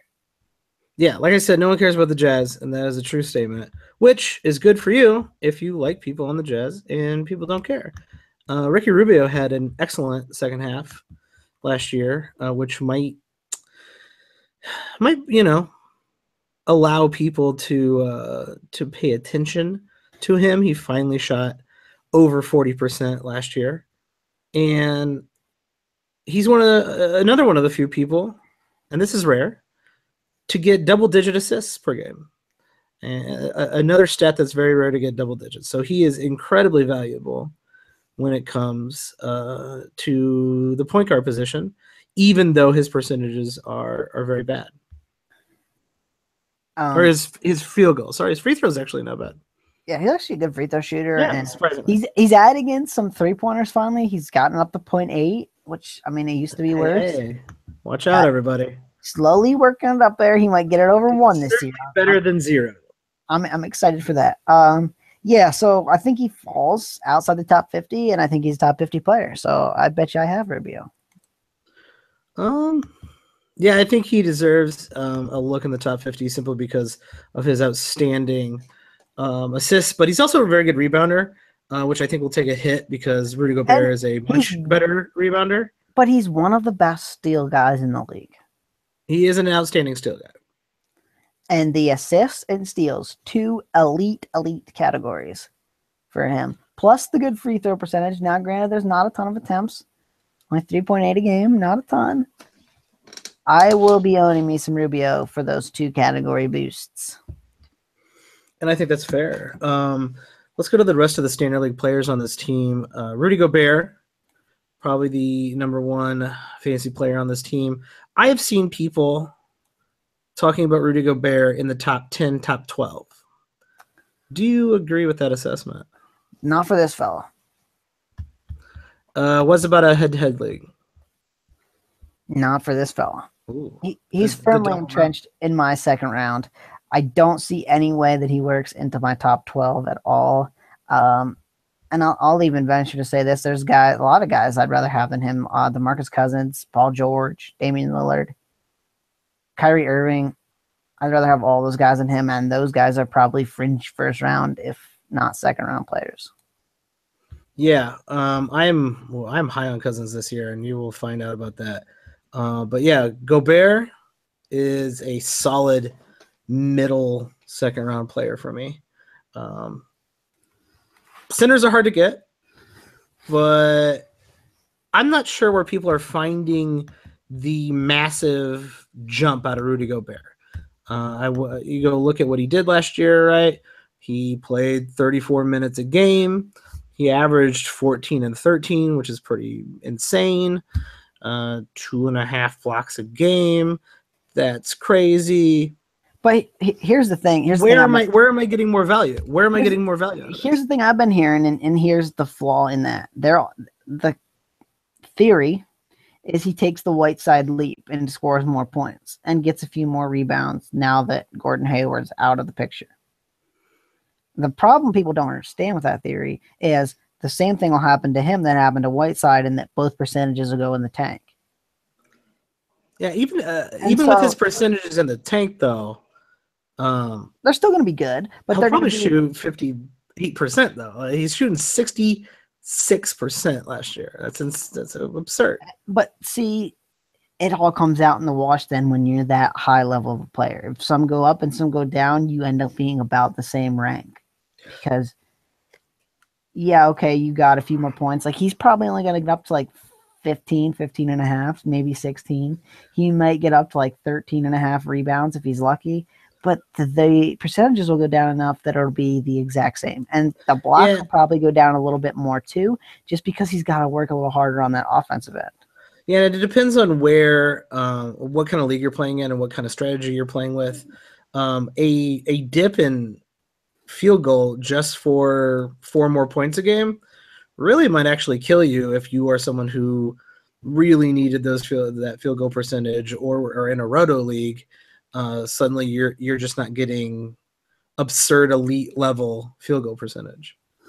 And this team is one of the most interesting teams in the sense that it's going to be really interesting to see who takes the shots. Now, they're Utah.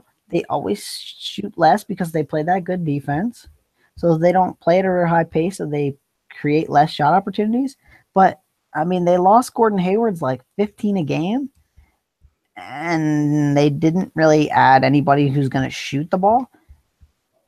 And they swapped George Hill for Ricky Rubio, and they lost some shots there. Yeah, Rubio doesn't take a ton of shots. And so someone's got to shoot.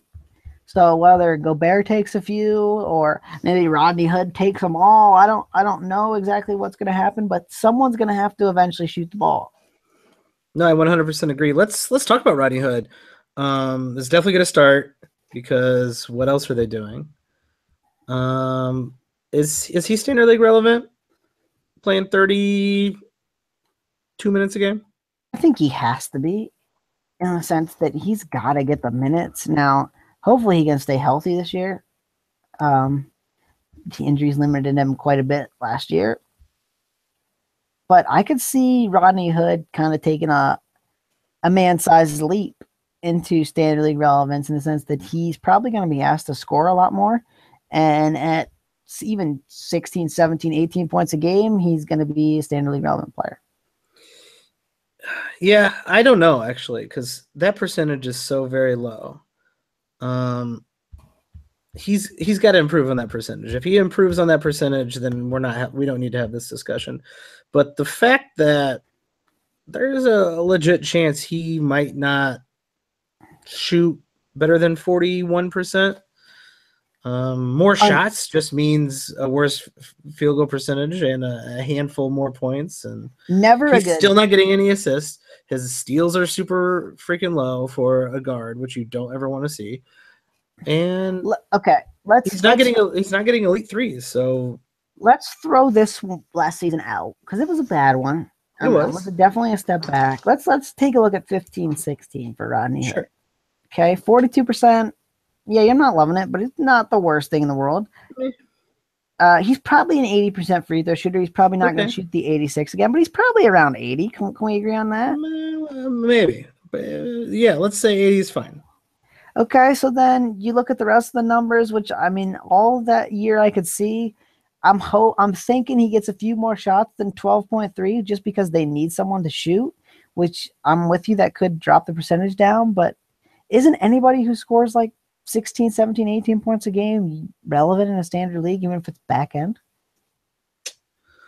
Oh, I mean, find me a guy who scored in a standard league. Yes, in a standard league, but I don't see a monster leap out of this. I would breaking the top 100 is his ceiling. Yes, and that's where I think some people are going to make the mistake. Is I think he's going to maybe be kind of a trendy sleeper. Because people see the scoring and they go, "Ooh, shit! That guy, if he takes a leap in scoring, he's going to be sick. But he doesn't do anything else." Yeah, and while scoring is very important late in drafts, I understand how that works. The guy's he's not a world beater. He's not going to be a top 80 player.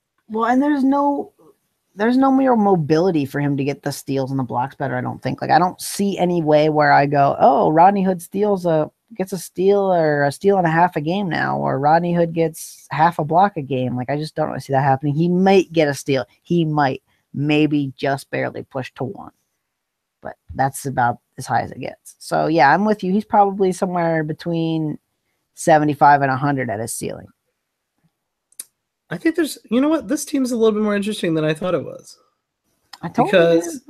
There's a couple more guys that I really want to talk about. And I'm going to start with the ghost of Derek Favors. The demise of Derek Favors, my man. Is he the real number one sleeper in next year's draft? You think if you spell your name like that, that just means like you're good when you're super young, and then you just all of a sudden hit the bricks? I don't need to hear this. Is that how that works? I need to hear this right now. Right, because I only know two guys who spell their name like that. You know what? If I have a son, I'm gonna name him Derek. I'm gonna spell it like that. He's gonna peak at 12. He's gonna be really good till the time he's like 21, and then it's just all downhill from there. Just a ton of knee problems for some reason. Last year was now. Granted, he was injured, right? But that injury lingered. I mean, it was very obvious that injury lingered, but that was a really, really horrible season. And let's look at the ranks per game the 3 seasons before that. 29th, 42nd, and 58th. And he was relatively healthy, 62, 74, 73 games. I mean, this guy was a fantasy stud. I mean, this guy was a good fantasy He was on the up. I mean, he's 26 years old. There was, I can remember many seasons ago seeing flashes of Derek Favors when he was not the starter on this team and going, uh-oh, that guy's a steal and a block candidate, 1 steal, 1 block candidate. In fact, that guy's a 1 steal, 2 block candidate. He's got a good field goal percentage. He can rebound the ball. This guy's on my radar.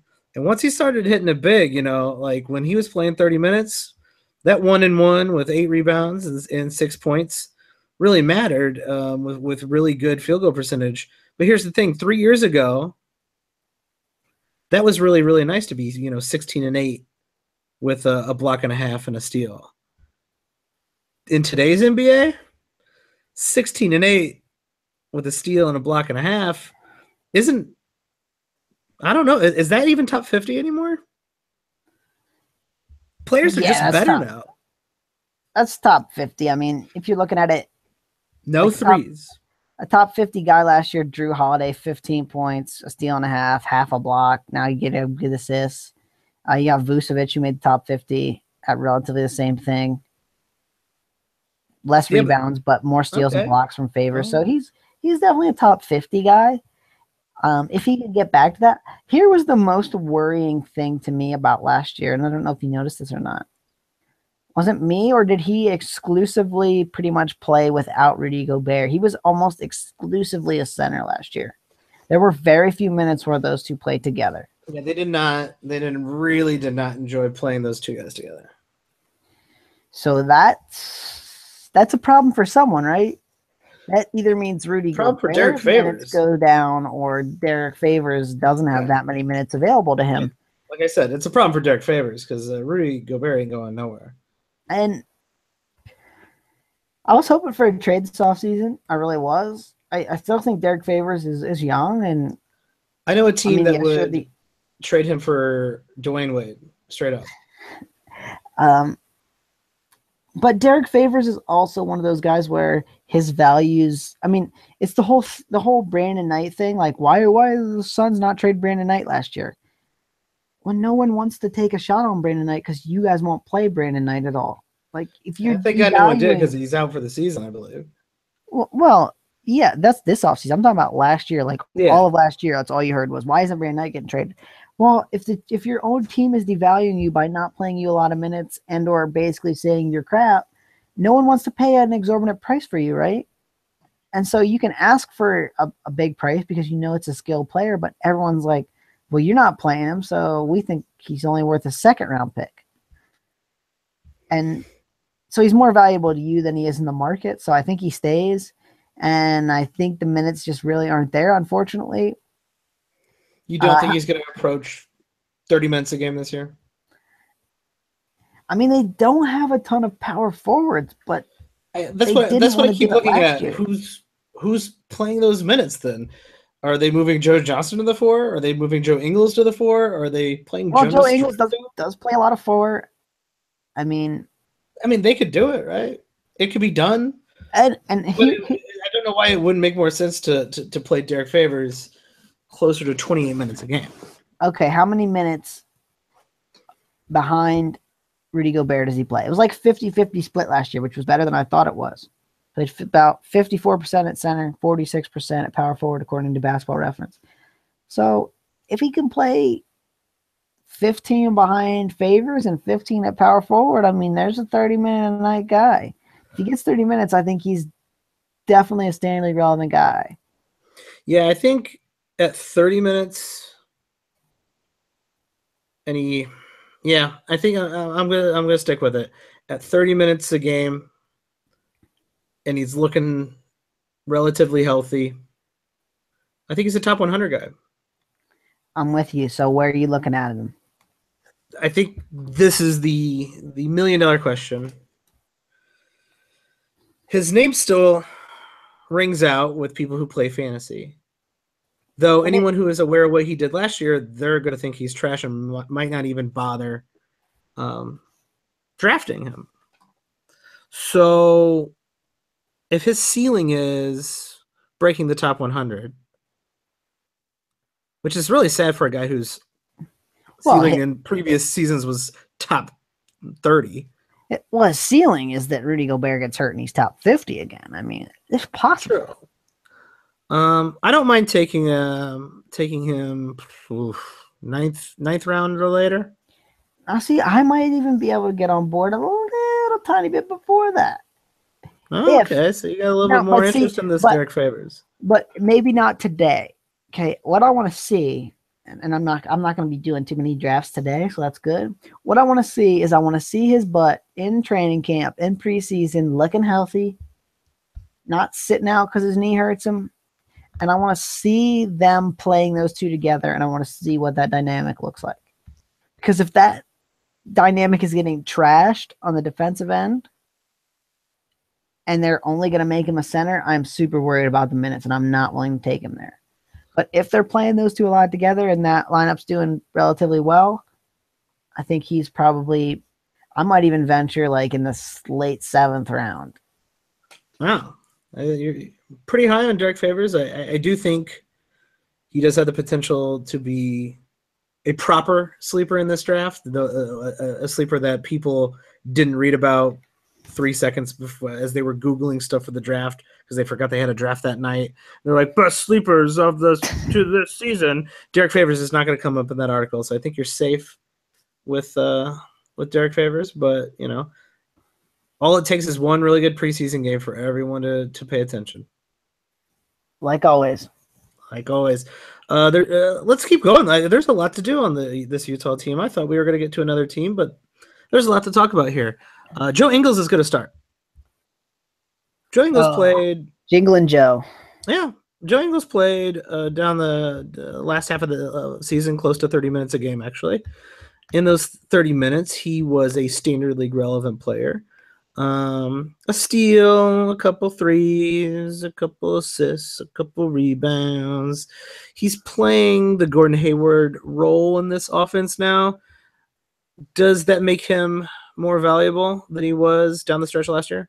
Well, let's not get ahead of ourselves. He's not going to be playing the Gordon Hayward role in Cincinnati. I don't think he's going to be playing in that position. Okay, but he's not going to be playing Gordon Hayward. Even in a TV drama, he's not going to be playing Gordon Hayward. He's not going to be shooting it 15 times a night like Gordon Hayward. Yeah, I don't want to racially profile Joe Ingles, but he's not Gordon Hayward. I've been hearing some hype on Joe Ingles, and I'm not really too sure why. I guess that there's going to be the minutes, and maybe even as much as like 32 to 34 minutes. I mean, there's not a ton behind him in this small forward role. But what's sexy about Joe Ingles? I think what people like, from what I've been listening to anyway, is that he can facilitate fairly well for his position. And if he is going to play in similar schemes and run plays similar to what Gordon Hayward was running last year, he does have potential for a few more assists. But okay, maybe more rebounds. I'll take you to task on that one a little bit more. But his free throws are just atrocious. So if he's getting the line more, that hurts his value. And okay, but last year it was Gordon Hayward and George Hill. Sure. Okay. So George Hill, other than the year Paul George did that to his leg, which I don't want to talk about. Yeah, nobody does. George Hill was kind of a secondary ball handler to Paul George. Yes. I think he did pretty much the same thing last year with Gordon Hayward, in the sense that he left Gordon Hayward run a lot of the offense. Mm-hmm. And that's why George Hill made more sense in Minnesota, but we don't need to get into that right now. So here's what I'm going to say is Ricky Rubio is going to want that ball in his hands. And if you're smart, which Utah is actually kind of known for being a pretty smart team. Quinn Snyder, underrated coach in the NBA. Quinn Snyder's a very good coach. He looks like he is going to sell you 3 cars while touching your sister, but very good coach in the NBA.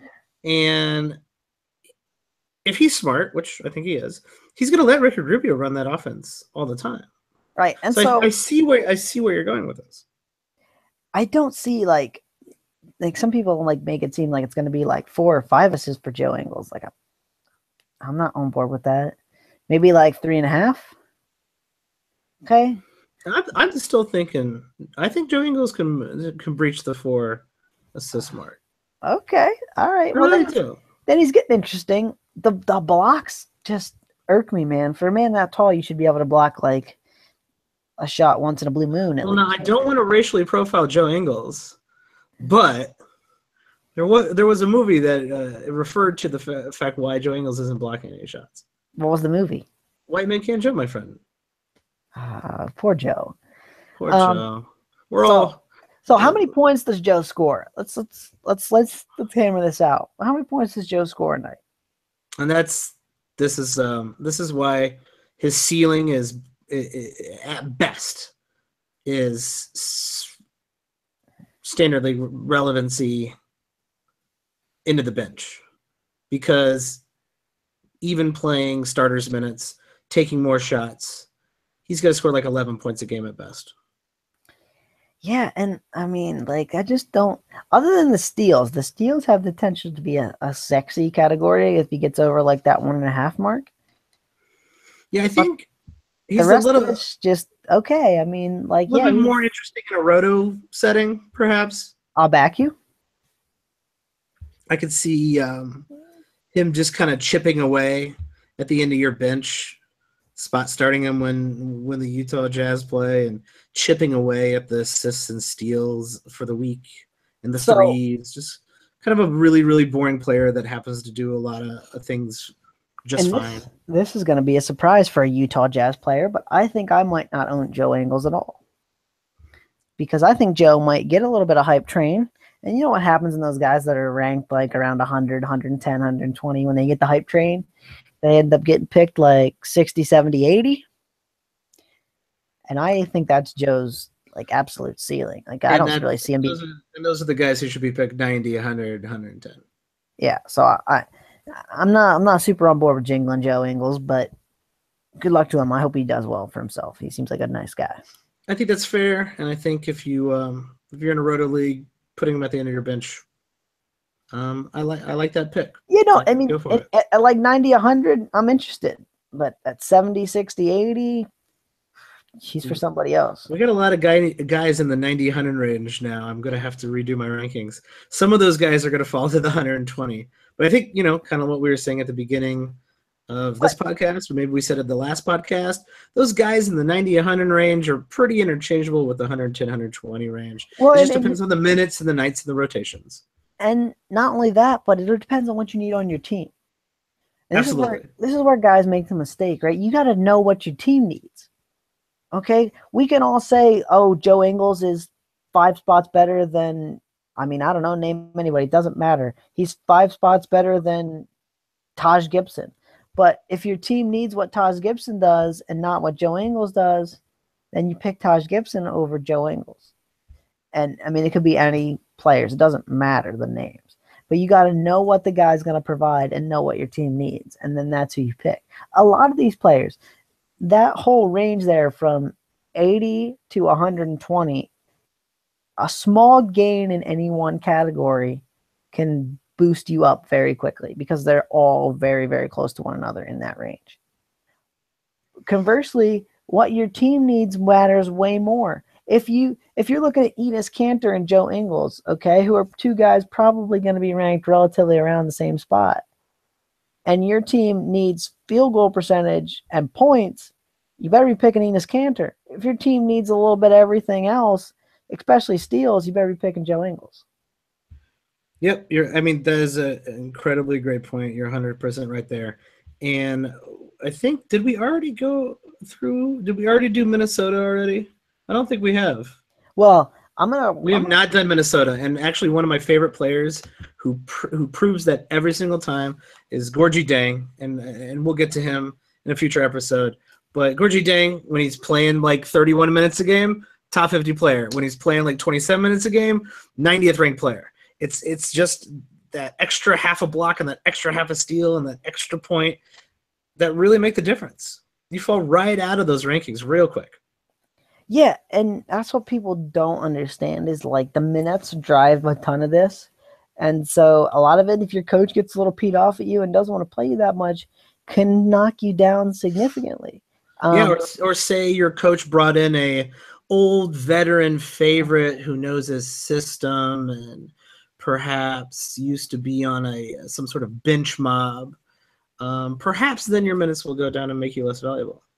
And that team, and we'll get to them in a little bit. Extra Minnesota preview in this episode. They're one of the most interesting teams to me right now in the sense that they have 4 open roster spots. Now, they don't have a lot of money, but there's still some guys out there that are some decent rotation players.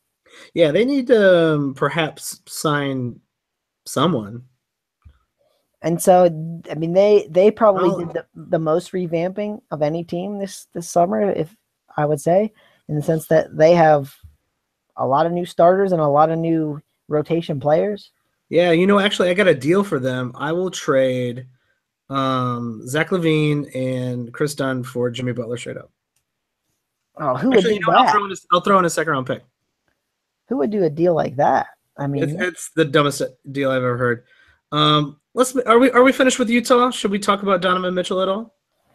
Well, yeah, I mean, we always talk about guys who are relevant in keeper and dynasty leagues. So is Donovan Mitchell relevant to keeper and dynasty league? I think he is. I think he absolutely is. Like you're saying, you look at the depth chart for this team, and some minutes got to go somewhere. And the other dynasty guy on this team, Dante Exum, I think they're still going to give Dante Exum a chance, but Donovan Mitchell probably is going to play the 2, but probably could slide into the 3 in certain situations.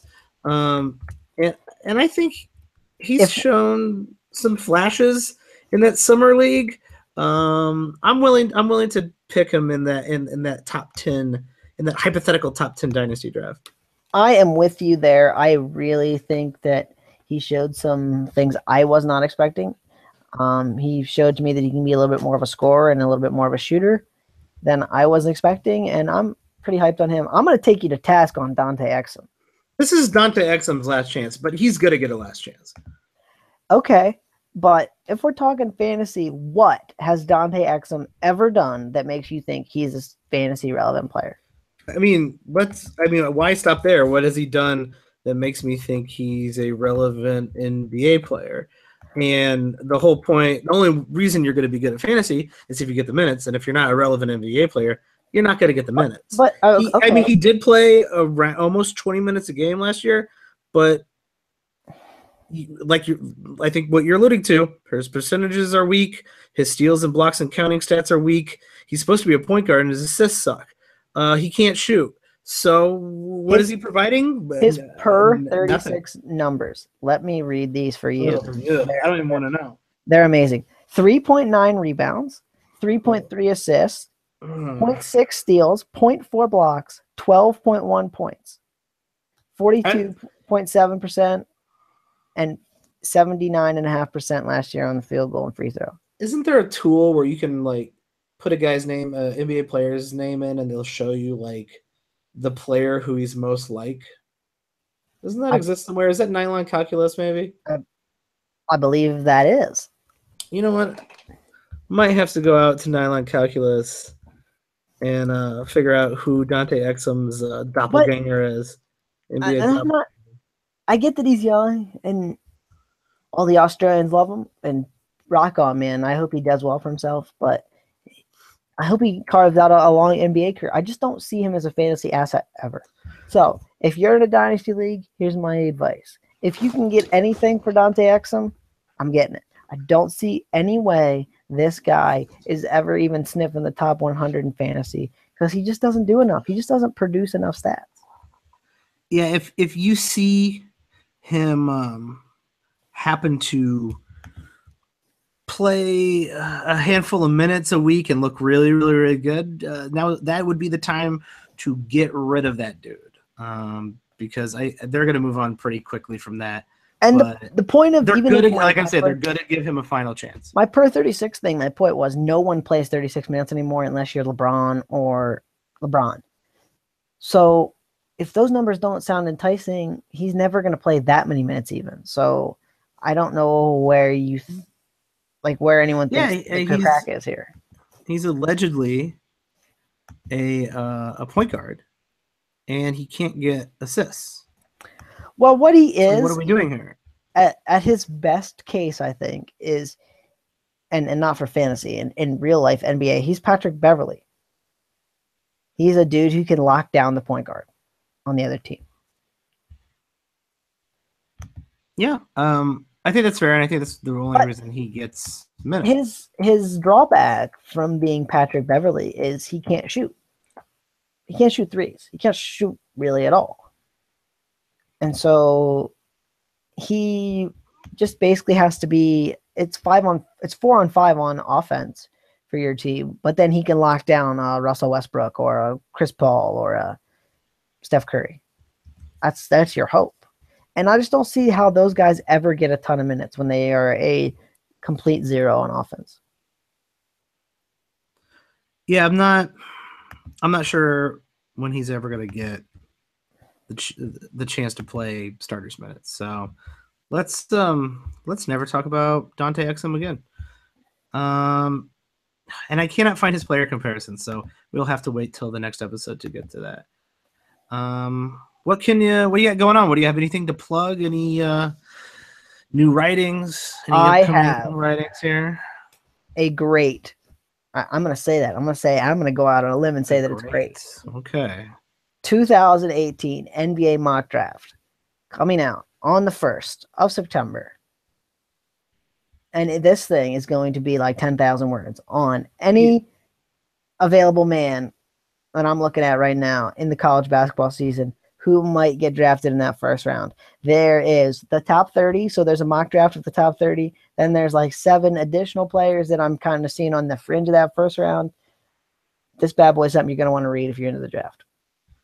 Wow. That sounds aggressive. It sounds actually pretty interesting, especially as a Chicago Bulls fan. I will definitely be reading that one. That comes out Friday, September 1st. Is that right? And yes, and it's a look. It's a preview of what the guy can do. So the goal was kind of, okay, this is what this guy looks like now. This is maybe some ways where he can get better and improve his draft stock and kind of things you can look for throughout the season. Plus it gives you, this guy's a top 10 player and he's playing at Duke. Maybe I'm going to watch Duke against Missouri because you got Michael Porter against Bagley, and Duke's got a ton of top picks this year, so I'm not going to try to leave anybody out. But yeah, it's going to be thorough. It's going to be in depth. It's going to be fun. I would recommend checking it out. I'm definitely reading that one. The Bulls are begging for Bagley, so that's the new. I'm going to get that hashtag going. We have on my end of the world, there is a Central Division podcast coming out on #basketball.com on the NBA Deep Dives podcast. So, stay tuned for that. That's I will have some choice words for the Cleveland representatives on this podcast, as I always do. So if you're into people talking shit to Cleveland fans, you should definitely tune in to the NBA Deep Dives podcast probably in the next week or two. And that's a fun show, and those previews are going to be cool because there's going to be multiple people on talking about the teams in each division, and they're guys that are going to be in the know about teams. So I recommend checking out all those ones. They got one for every division coming out in the next, I think, about 2 weeks, but I'm not positive about that. Yeah, subscribe to NBA Deep Dives on the #basketball podcast network, which will be expanding over the rest of this season. There's going to be individual team podcasts. I'm also doing the #Bulls podcast, which will be a very long, depressing podcast. I'm not really selling that very well, but you know what you're getting into if you're listening to that podcast. And also, I don't know if it's going to go well talking crap about to Cleveland fans, because it used to be we could talk crap because we were kind of good and we'd always play them really well. But now that I have nothing to lose, it might actually be worse. The shit talk that I send to Cleveland might actually be worse, since I literally have nothing to lose as a Bulls fan, as someone who's representing the Bulls on #basketball. So we'll see how that goes. I would definitely check that out. And you can find me on Twitter at Watch the Boxes.